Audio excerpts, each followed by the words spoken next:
News update na naman po ulit tayo ngayon mga ka-YouTube. Update po tayo sa kung ano na ang itinatakbo ng paghahanap ng ating kapulisan kay Miss Grand Philippines 2023 candidate Catherine Camalon.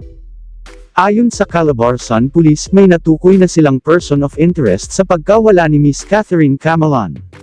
Kinumpirma ni Police Regional Office A4 Director Police Brigadier General Paul Kenneth Lucas na mayroon ng person of interest kaugnay sa pagkawala ni Miss Grand Philippines 2023 candidate Catherine Camalon.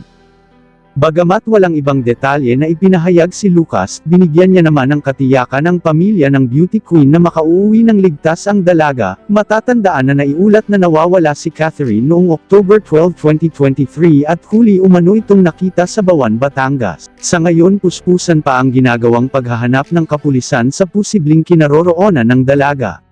Samantala, nag-alok na ng 100,000 pabuya o reward money si Batangas Vice Governor Mark Levesty sa sinumang makakapagbigay ng tamang impormasyon na makatutulong sa ginagawang paghahanap kay Miss Grand Philippines 2023 candidate Catherine Camalon mula Tuy, Batangas. Kaugnay nito, tumulong na rin ang Philippine Coast Guard Batangas sa paghahanap sa naturang beauty queen.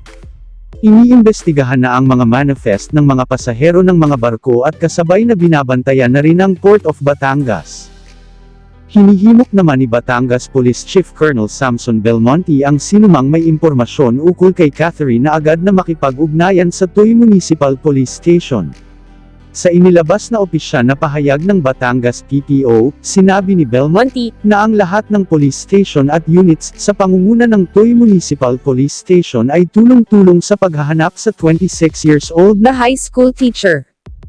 Batay sa pahayag ng pamilya nito, mula Barangay Rillo ng Tuy, huli nilang nakontak si Catherine noong gabi ng October 12, 2023.